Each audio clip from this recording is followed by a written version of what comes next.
question dont plusieurs seront bien surpris de la réponse de Dieu. Est-ce que certaines personnes méritent d'aller au ciel? La parole de Dieu va nous donner une réponse très étonnante aujourd'hui à l'émission À travers la Bible.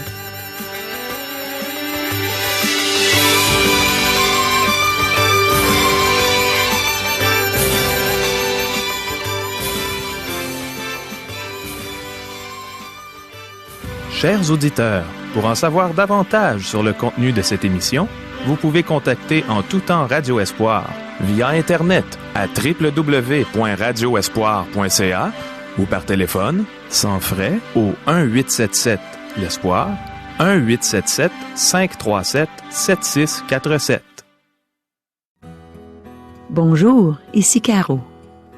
Mes amis, si vous n'êtes pas certain d'aller au ciel le jour où vous allez mourir, écoutez bien les questions d'aujourd'hui et surtout les réponses qui vont suivre. Voici les questions. La Bible démontre-t-elle que certaines personnes viennent à Jésus par intérêt personnel? Est-ce que Jésus communique avec nous de manière à se faire comprendre? Pouvons-nous gagner notre ciel? Pouvons-nous le mériter? Devons-nous venir à Jésus pour avoir la vie éternelle? À qui s'applique le terme prédestination? Est-ce que ceux qui refusent de venir à Jésus en seront rendus responsables un jour? Est-ce que ceux qui entendent la parole de Dieu viennent tous au Seigneur Jésus? Quel message Jésus voulait-il nous communiquer quand il nous a dit de manger le pain du ciel? Demeurez à l'écoute.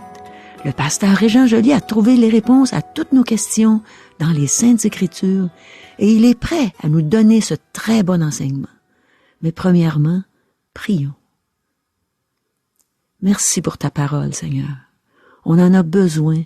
On veut que tu viennes nourrir nos âmes avec ce pain du ciel, ce pain qui est ta parole. Parle-nous, Seigneur. Amen. À toi, Régent. Merci, Caro. À la dernière émission, nous avons vu que Jésus a nourri une foule de 5000 hommes et que celle-ci voulait le faire roi après ce miracle. Elle ne voulait pas le faire roi parce qu'il était le Fils de Dieu, mais parce qu'il l'avait nourri. Jésus a dû s'éloigner de la foule. Il s'est isolé sur une montagne afin de prier après avoir renvoyé ses disciples de l'autre côté de la mer de Galilée. Une tempête s'éleva et les disciples crurent qu'ils allaient périr, mais ils ont vu Jésus s'approcher d'eux en marchant sur l'eau. Lorsque Jésus monta dans la barque, ils se retrouvèrent immédiatement de l'autre côté de la mer. Avec Jésus à bord de la barque, il est plus facile de vivre dans ce monde troublé de tempêtes et soumis aux vagues houleuses. Maintenant, chers amis, nous voyons que la foule cherche Jésus et qu'elle est désappointée. Elle s'aperçoit que Jésus et les disciples sont partis. Débutons notre lecture de l'Évangile selon Jean, chapitre 6, versets 22 à 24. La foule, qui était restée de l'autre côté de la mer, avait remarqué qu'il ne se trouvait là qu'une seule barque, et que Jésus n'était pas monté dans cette barque avec ses disciples, mais qu'ils étaient partis seuls.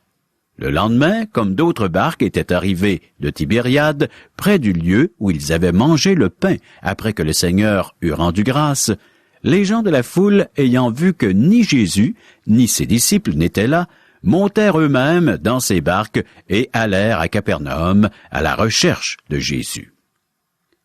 Ces gens étaient venus de la région sud de la mer de Galilée, et ils les avaient nourris là. Ensuite, ils sont venus par bateau à Capernaum. C'est ce qui semble s'être produit selon ces versets.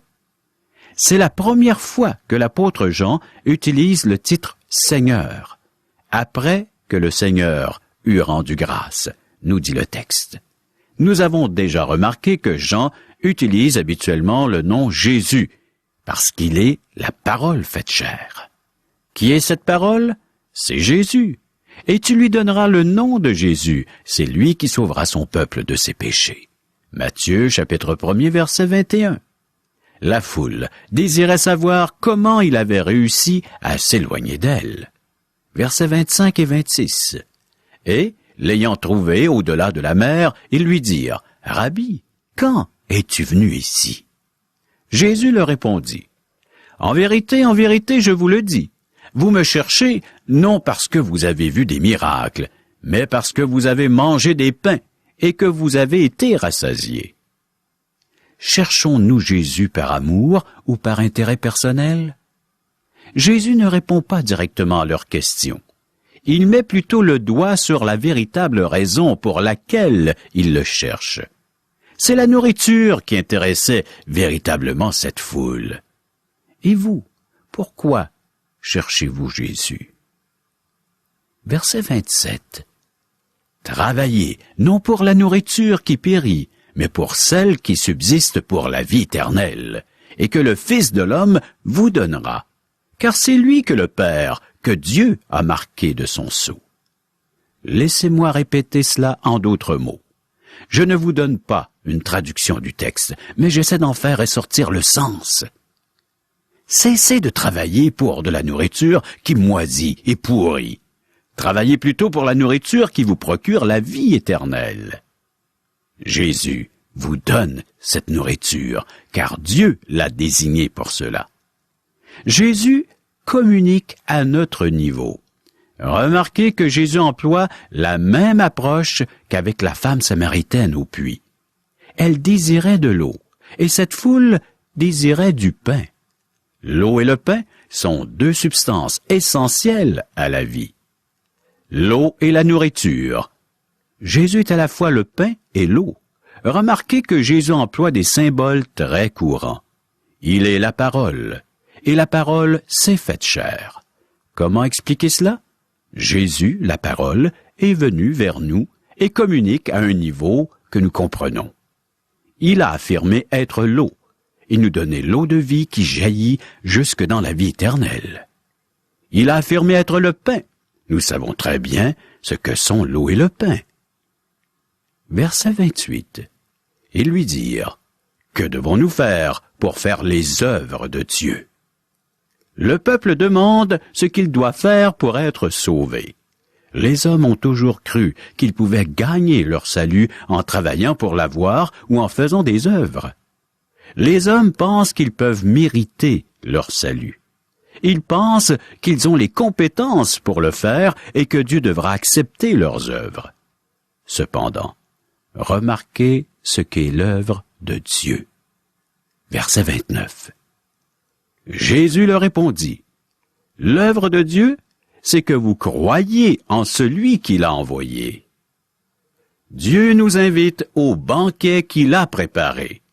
L'œuvre de Dieu, ce n'est pas qu'il commande de faire, mais ce qu'il a fait pour chacun d'entre nous. Ce qui compte, c'est ce que Dieu a fait, et non ce que nous faisons ou pourrions faire. C'est l'œuvre de Dieu et non celle des hommes. L'œuvre de Dieu, c'est que vous croyez en celui qui l'a envoyé. Il affirme que c'est Dieu qui pourvoit la nourriture spirituelle, et nous devons accepter ce qu'il nous donne. Dieu nous invite au banquet qu'il a préparé. Nous pouvons aller dans les rues et les places publiques et annoncer à tous qu'ils sont invités au banquet de Dieu. Le repas est gratuit et c'est une nourriture spirituelle. Verset 30. « Quel miracle fais-tu donc, lui dirent-ils, afin que nous le voyions et que nous croyions en toi? Que fais-tu? » Ceci révèle l'endurcissement du cœur humain. Jésus a nourri cette foule miraculeusement, et maintenant il demande un miracle pour croire en lui. En fait, cette foule ne voulait pas croire en lui. Il ramène la conversation au pain et au beurre sur la table. Versets 31 à 33. « Nos pères ont mangé la manne dans le désert, selon ce qui est écrit. Il leur donna le pain du ciel à manger. » Jésus leur dit, « En vérité, je vous le dis, Moïse ne vous a pas donné le pain du ciel, mais mon Père vous donne le vrai pain du ciel. Car le pain de Dieu, c'est celui qui descend du ciel et qui donne la vie au monde. » Le monde pense toujours à la nourriture terrestre. Il dit, « Moïse nous a donné la manne. » En fait, ce n'est pas Moïse qui leur avait donné la manne, mais Dieu. Et ce ne fut pas un événement isolé. Dieu les a nourris tous les jours pendant 40 ans. La foule veut être nourrie, et c'est ce qu'elle recherche. La manne leur avait donné la vie autrefois, et c'était un cadeau de Dieu. La manne leur a donné la vie physique dans le désert, mais le Seigneur Jésus propose de nous donner une vie spirituelle. Mais mon Père vous donne le vrai pain du ciel. Poursuivons notre lecture. Verset 34. Ils lui dirent, « Seigneur, donne-nous toujours ce pain. » Ils font comme la Samaritaine au puits, qui avait demandé de l'eau, mais qui pensait à l'eau naturelle, puisqu'elle désirait ne plus avoir à puiser au puits pour en obtenir. Le Seigneur a dû faire quelques efforts pour l'amener à penser en termes spirituels. Il faut aussi un certain temps à Jésus afin que cette foule oublie la table à dîner pour penser à une nourriture spirituelle qui donne la vie éternelle. Verset 35. Jésus leur dit, « Je suis le pain de vie. Celui qui vient à moi n'aura jamais faim, et celui qui croit en moi n'aura jamais soif. » Jésus ramène ensemble l'eau et le pain. Jésus-Christ est la manne venue du ciel. Il est celui qui est venu du ciel et qui a donné sa vie afin que nous puissions avoir la vie éternelle. C'est cela le salut. Nous verrons qu'il est aussi le pain dont nous devons nous nourrir constamment afin de grandir spirituellement.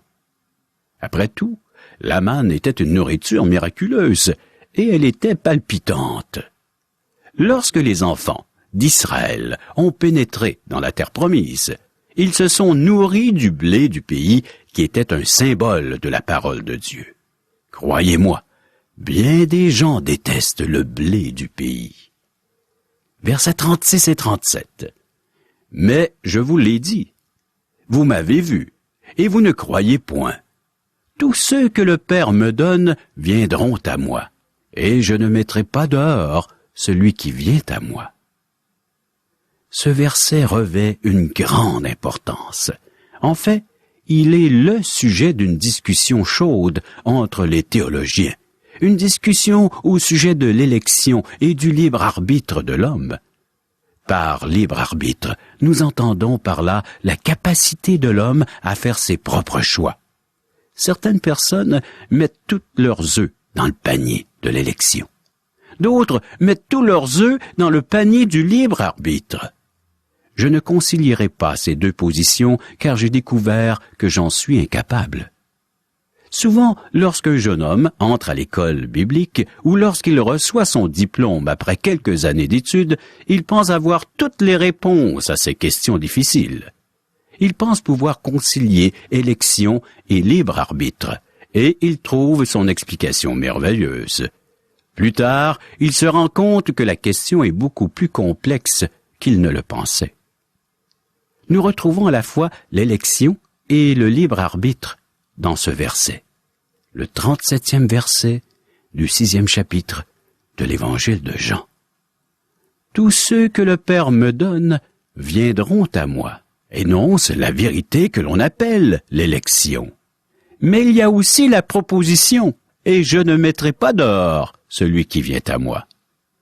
Elle est vraie et énonce le libre arbitre. Je ne sais pas comment concilier ces deux propositions, mais elles sont vraies. Le Père donne des hommes au Fils, mais ceux-ci doivent venir à lui. Vous et moi sommes sur terre, et nous ne percevons pas comment les choses se déroulent au ciel.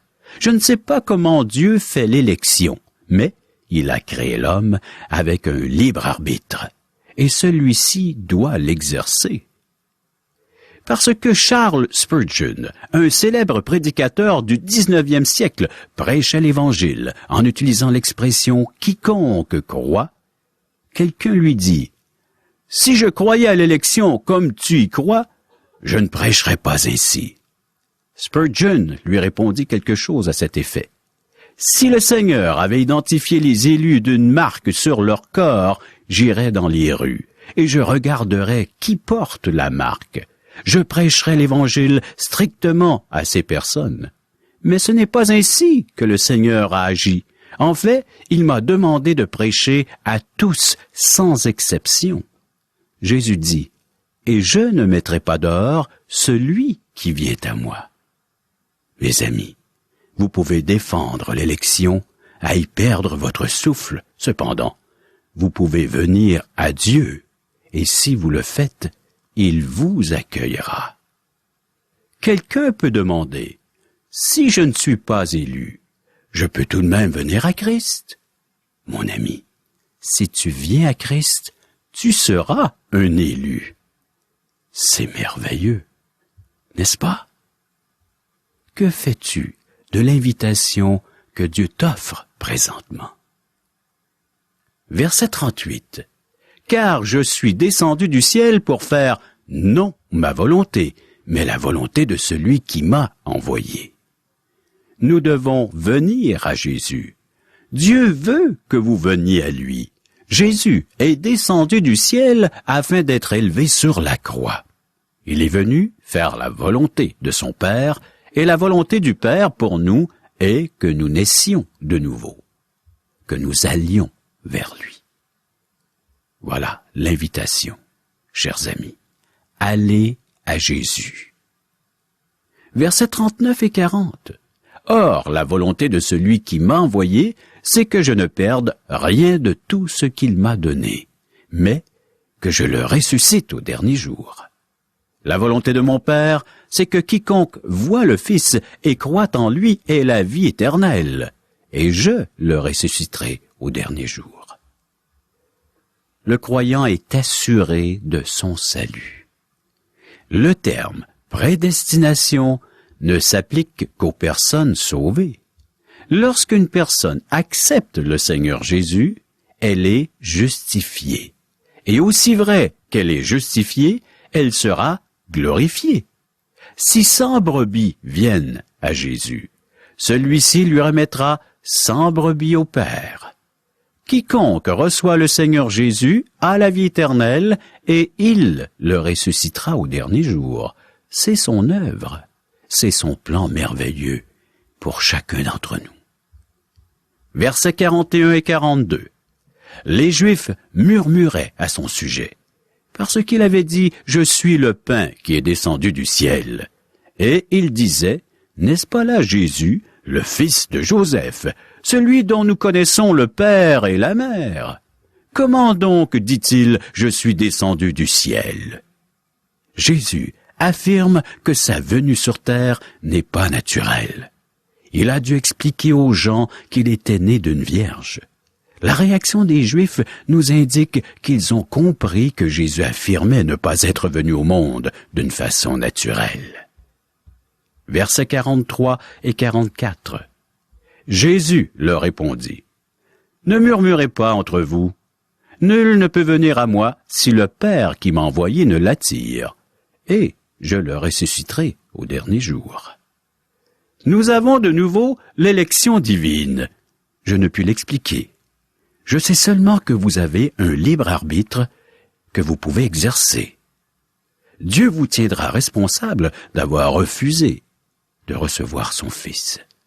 C'est à vous de décider si vous venez au Seigneur Jésus ou non. Verset 45. Il est écrit dans les prophètes, « Ils seront tous enseignés de Dieu. Ainsi quiconque a entendu le Père et a reçu son enseignement vient à moi. » Si Dieu vous enseigne, vous viendrez au Seigneur Jésus. Beaucoup de versets dans l'Ancien Testament proclament que Dieu enseignera les siens. Tous tes fils seront disciples de l'Éternel, et grande sera la postérité de tes fils. Le prophète Ésaïe, chapitre 54, verset 13. Voici, les ténèbres couvrent la terre, et l'obscurité les peuples, mais sur toi l'Éternel se lève. Sur toi sa gloire apparaît. Des nations marchent à ta lumière, et des rois à la clarté de tes rayons. Ésaïe chapitre 60, versets 2 et 3. Ceux que Dieu enseigne viennent au Seigneur Jésus. Mais pour vous qui craignez mon nom, se lèvera le soleil de la justice, et la guérison sera sous ses ailes. Vous sortirez, et vous sauterez comme les veaux d'une étable. Malachie chapitre 4 verset 2. Si vous entendez la parole de Dieu, et vous y prêtez une attention toute particulière, vous viendrez au Seigneur Jésus. C'est ce qu'enseignent ces versets. Versets 46 et 47. C'est que nul n'a vu le Père, sinon celui qui vient de Dieu. Celui-là a vu le Père. En vérité, je vous le dis, celui qui croit en moi a la vie éternelle. Peut-on être plus clair? Cela vient de celui qui a vu le Père. Versets 48 à 51. Je suis le pain de vie. Vos pères ont mangé la manne dans le désert, et ils sont morts. C'est ici le pain qui descend du ciel, afin que celui qui en mange ne meure point. Je suis le pain vivant, qui est descendu du ciel. Si quelqu'un mange de ce pain, il vivra éternellement. Et le pain que je donnerai, c'est ma chair, que je donnerai pour la vie du monde. Jésus est venu sur terre. La parole s'est faite chair, nous dit l'évangéliste Jean. Jésus est venu pour donner sa vie en sacrifice à la croix, afin de payer pour mes péchés et vos péchés. Mes amis, si vous mangez de ce pain, c'est-à-dire si vous acceptez Jésus, vous êtes sauvés. Certains diront que cette parole est trop dure, et c'est ce qu'il a été dit à ce moment-là aussi. Versets 52 à 54. Là-dessus, les Juifs disputaient entre eux, disant, « Comment peut-il nous donner sa chair à manger ?» Jésus leur dit, « En vérité, je vous le dis, si vous ne mangez la chair du Fils de l'homme et si vous ne buvez son sang, vous n'avez point la vie en vous-même. Celui qui mange ma chair et qui boit mon sang a la vie éternelle, et je le ressusciterai au dernier jour. » Les Juifs ne pouvaient que donner un sens naturel à ces paroles. En effet, ils n'avaient pas en eux l'amour de Dieu, donc ils ne pouvaient en saisir le sens spirituel. C'est spirituellement que Jésus nous demande de manger sa chair et boire son sang. Lorsque nous recevons Jésus, il vient habiter en nous et, par le fait même, nourrit notre âme. Ceci est encore plus vrai que de manger un morceau de pain naturel. À la prochaine émission, nous verrons le triage que provoqueront ces paroles. Certains ne sont pas disposés à recevoir Jésus dans leur cœur. Ils cherchaient du pain pour nourrir leur corps. Ils cherchaient leurs intérêts, donc ils voulaient un royaume politique. D'autres mettront leur confiance dans le Seigneur Jésus pour avoir la vie éternelle. Cher ami, ces paroles sont d'une grande importance pour ta vie. De quoi nourris-tu ton âme? Ici, tu es invité par Dieu lui-même à te nourrir de la seule et unique nourriture spirituelle, celle que Dieu t'offre présentement en la personne de son Fils Jésus. Voilà la nourriture qui se révèle du ciel et qui est placée sur une table mise à ta portée. Approche-toi de cette table que Dieu a préparée pour toi et nourris-toi de cette parole, de cette vérité, de cette vie que Christ t'offre aujourd'hui même. Profites-en. Chers amis, préparez-vous pour la prochaine émission, Jean chapitre 6, verset 55 à chapitre 7, verset 6. Merci, Régent. Oh, mes amis, j'aimerais que tout le Québec ait entendu ce précieux enseignement qui vient de la parole de Dieu. On l'a bien entendu. Oui, on peut être sûr d'aller au ciel un jour. Non, on ne peut pas gagner notre ciel. On ne peut pas le mériter. On a vu aujourd'hui que le peuple demandait à Jésus ce qu'il devait faire pour être sauvé. Il n'y a rien de nouveau sous le soleil, comme nous dit si bien le livre de l'Ecclésiaste au 1er chapitre, verset 9. Ce que je veux dire, c'est que Les gens du temps de Jésus étaient exactement comme nous aujourd'hui. Les gens pensaient qu'ils pouvaient mériter d'aller au ciel, qu'ils pouvaient le gagner. Et Jésus leur a répondu que l'œuvre de Dieu était de croire en celui qu'il avait envoyé, c'est-à-dire lui-même, Jésus. J'ai bien aimé quand Régent a dit que l'œuvre de Dieu, ce n'est pas ce qu'il commande de faire, mais ce qu'il a fait pour nous. Combien de fois depuis le début de nos émissions, on a mentionné ce que Dieu a fait pour nous?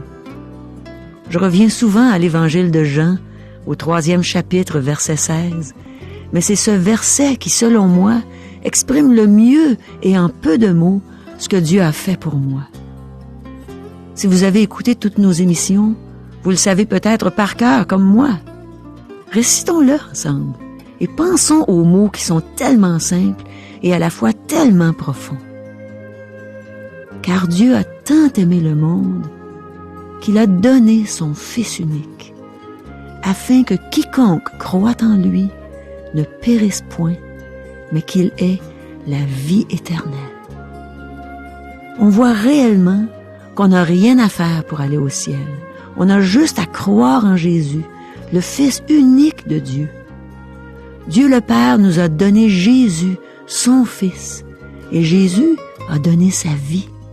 Il s'est laissé crucifier pour payer la dette de nos péchés, une dette qu'on aurait été incapable de payer par nos propres moyens.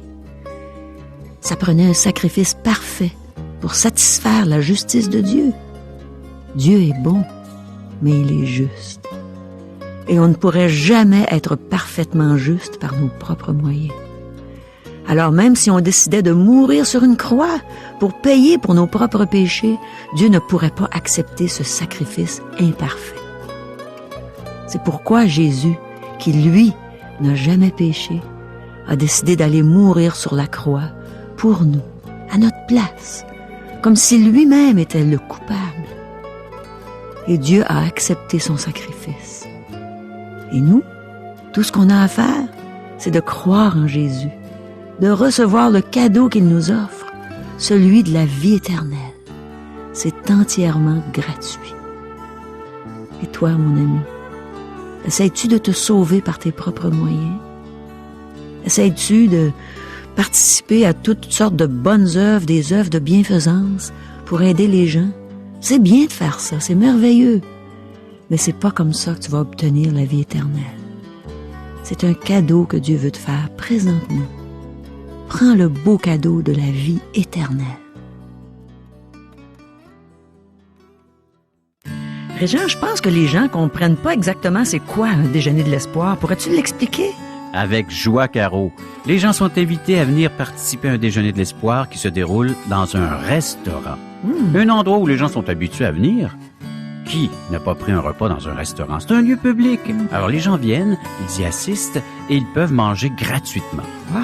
Gratuitement, en plus d'entendre un merveilleux témoignage. C'est ça qui fait que le déjeuner est merveilleux, c'est qu'il y a un témoignage d'une personne. Ça pourrait être toi, Caro, ou moi, ou une toute autre personne qui a vécu une expérience personnelle avec Dieu. Comment est-ce que Dieu a transformé, changé, je pourrais même dire bouleversé sa vie?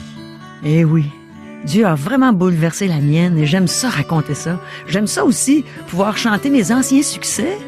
C'est le fun de voir les gens qui rient d'entendre toutes ces anciennes chansons-là. Et finalement, je leur dis ce que Dieu a fait pour moi. Puis c'est merveilleux. C'est bon dans mon cœur de l'annoncer aux gens, combien Dieu les aime. Et ça se fait à la grandeur du Québec. Comment peut-on savoir s'il y en a un près de chez nous? Eh bien, vous pouvez nous rejoindre par téléphone. 1-877-l'Espoir, 1-877-537-7647 ou via courriel à www.radioespoir.ca ou à notre adresse postale. Radio Espoir, casier postal 34 143 Charlebourg, province de Québec, G1G 6P2. Chers amis, au revoir. Et à demain.